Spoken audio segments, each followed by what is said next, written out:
If you've ever lived in a college dorm, you know the nights can get eerily quiet, until you hear a door creak down the hall, or footsteps that shouldn't be there. These are 3 true college horror stories from real campuses. Stories that'll make you question what really happens after lights out.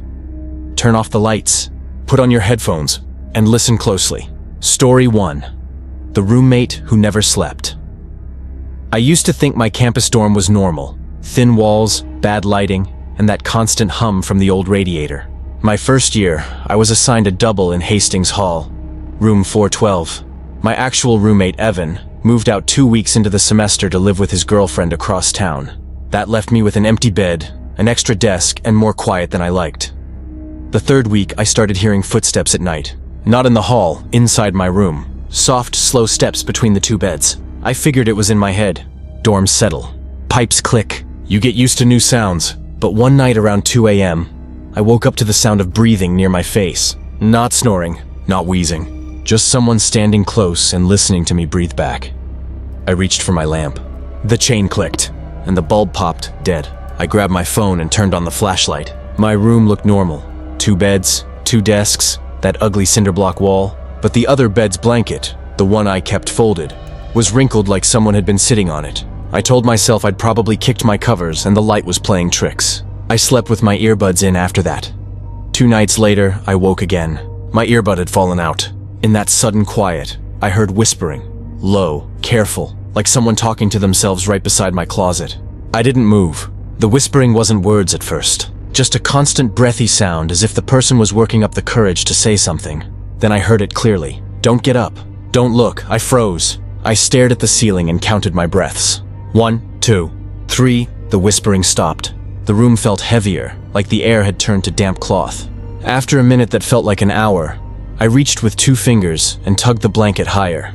It snagged on something like a shoe sole. But no one wore shoes in bed, right? I waited until the sun came up to move. When I finally sat up, the other bed had a dark print on the fitted sheet, right under where a person's head would rest.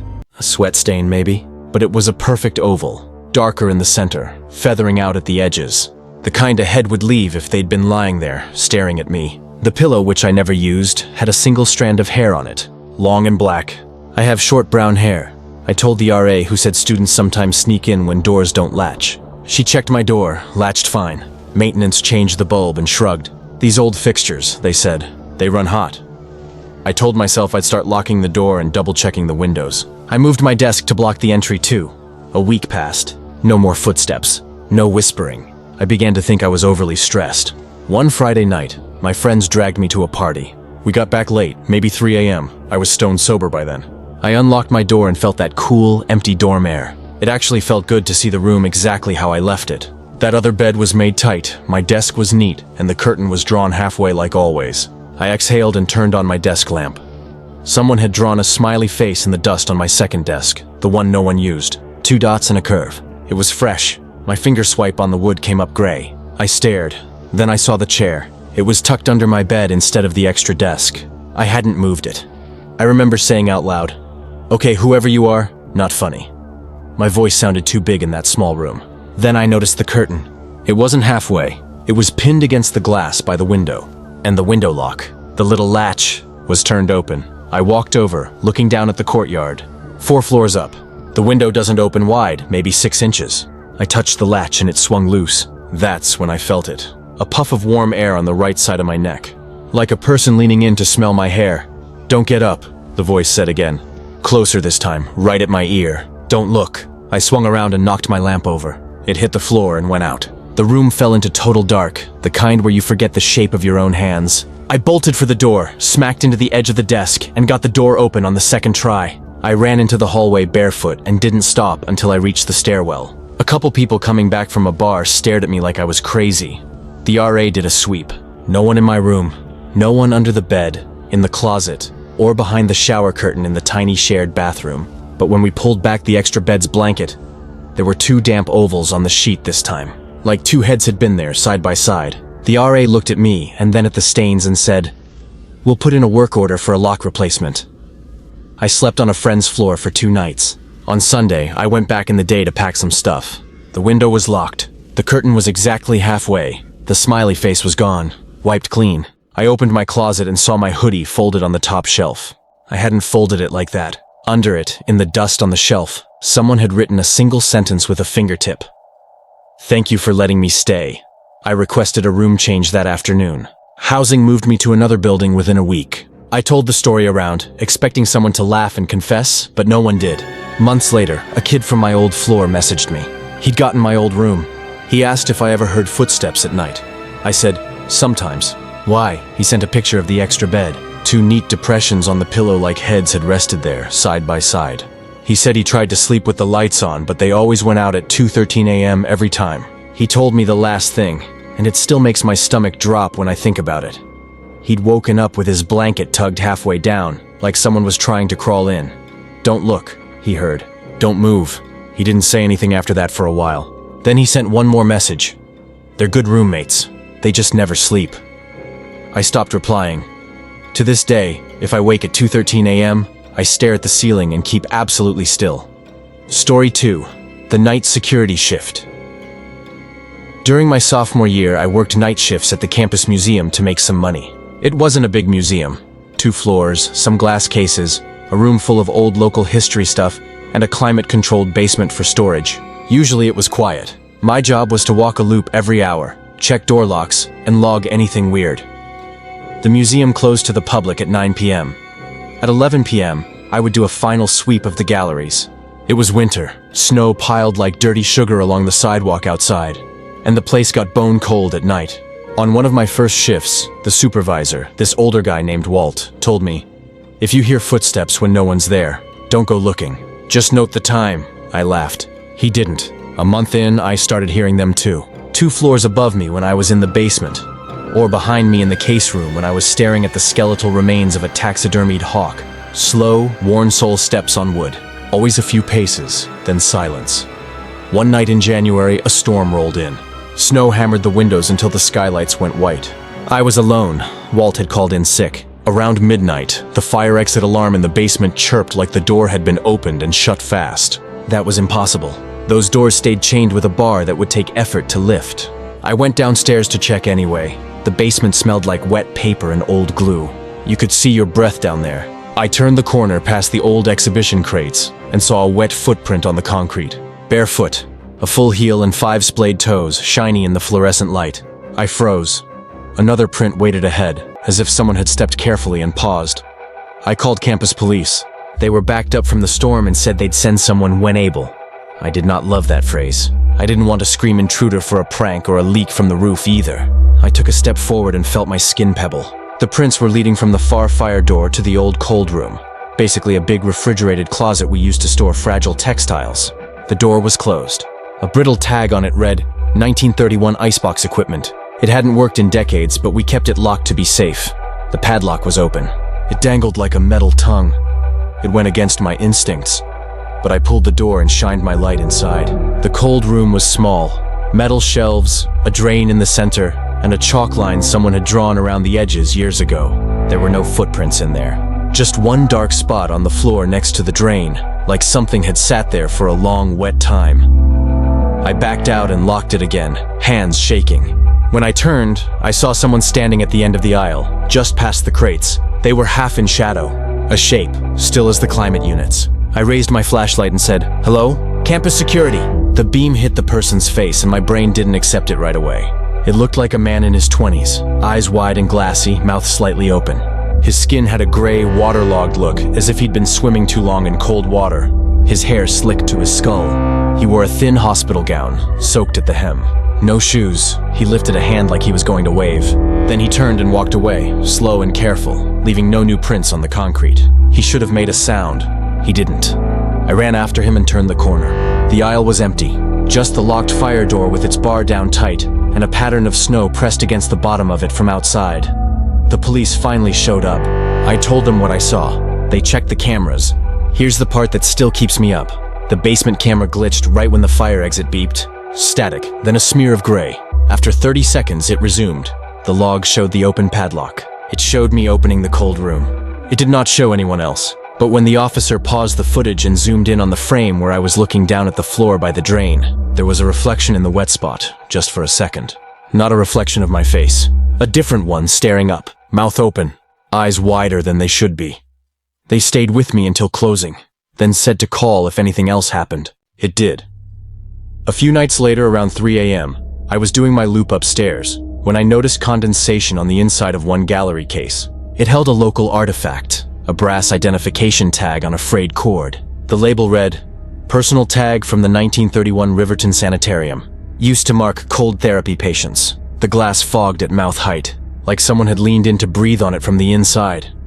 I wiped a circle with my sleeve, and on the other side of the glass, in the condensation, letters formed. Not handwriting like you'd make with a finger, more like condensation resisted in lines that spelled out words. "It's cold, let me in." I backed up so fast I knocked into a pedestal. It wobbled and I caught it and just stood there, panting. I whispered, "You're not here." Saying it out loud didn't help. The fog thinned. The letters blurred. For the first time, I considered calling Walt, storm, or no storm. Before I could, the basement alarm chirped again. I told myself I wouldn't go alone. I called campus police first this time, and told them I thought someone was in the building. Then I grabbed the ring of keys and headed downstairs anyway because I couldn't stop myself. The basement was worse that night. The air felt heavy. My light flickered once and stayed on, but weaker. I rounded the corner and saw the cold room door. The padlock was on the floor. There was a sound from inside. Not a moan, not a cry. It was a wet, slow laugh, close to the floor like it was coming from the drain. I stepped back, fumbling for the radio clipped to my belt. It screeched with feedback. Then I heard a voice come through it, not the dispatcher. A voice I recognized, my own. It whispered, "It's cold. Let me in." Something touched my ankle. Not a hand, something colder than skin. I looked down and saw a thin trickle of water running out from under the door, curling around my shoe, and moving toward the center drain like it had a mind. The smell that came with it was not clean water. It was old hospital. Medicated, metallic, sick sweet. The siren of the campus cruiser blipped outside. I grabbed the padlock, slammed the door, and snapped it shut. The trickling stopped. The water that had reached my shoe absorbed into the concrete without a trace, like it had never been there. The officers walked me out, and we stayed in the lobby until my shift ended. All of us pretending we weren't listening to the tiny sounds echoing up from the basement. I quit 2 days later. Walt didn't try to convince me to stay. He just handed me my last timesheet and said, "You lock it from the outside, but it was always for keeping something in, not out." The museum closed that summer for renovations. When it reopened in the fall, the cold room was gone. The door had been walled over. Students loved to say it was never down there at all, that we imagined it. Then they'll pull out their phones and show you the artifact tag in the case upstairs, the one from the sanitarium. You'll notice a smudge on the inside of the glass, right at mouth height. And if you stand there long enough, your breath fogging the case, you'll see your reflection. And another pale shape just behind your shoulder, matching your breathing. Perfect. Beat for beat. Story 3. The Tunnels Under Old North. There are service tunnels under my campus. Old steam lines, maintenance shafts, routes that connect buildings so workers don't have to cross icy paths in winter. Most students never see them. I wasn't supposed to either, but I joined a late-night campus radio group that used a studio in Old North, the oldest building we have. The station manager had a key to the tunnel door for emergencies. He said it like a joke. It wasn't. It was a Thursday, close to finals, and I had the 1-3 a.m. slot. I played a mix of weird indie and sleepy classics, took anonymous call-ins from insomniacs, and watched the clock. A little after 2 a.m., the station phone rang 3 times in a row, silent each time. On the 4th ring, I let it go to voicemail. It rang again a minute later. This time I answered, "WQNR, you're on the air." There was a hiss like someone breathing close to the mouthpiece in a big empty room. Then a man's voice, low and far away, said, "Can you play something warm?" The line clicked dead. I shrugged it off and cued a track. Halfway through the song, the lights in the studio dimmed. Not off, just down to a dull yellow. The on-air sign went dark. The board kept running, but the clock stopped. I could hear something above the ceiling tiles, like a heavy cable dragging. Then the phone rang again. "WQNR, I said. "You're wrong number," the voice interrupted. Exactly the same tone as before, but slightly closer. I meant, "Can you bring something warm?" "Where?" "The tunnel," he said. "The one under you." The line went dead again. I told myself somebody was messing with the station. Campus radio is easy to prank. But then the emergency light over the equipment rack flickered, and in that swing of shadow, I saw the door behind the server cabinet. An old metal thing I'd never noticed, standing slightly open. There shouldn't be a door there. There was a wall, But now there was a door, and a draft was coming through it that smelled like wet stone and dust. I grabbed the flashlight we kept for power dips and pushed the door. It opened onto a narrow set of stairs. The walls were the same rough stone you see in the oldest parts of campus. Every sound echoed. The magnet clap of the door, my breath, the tentative tap of my shoes on the first step.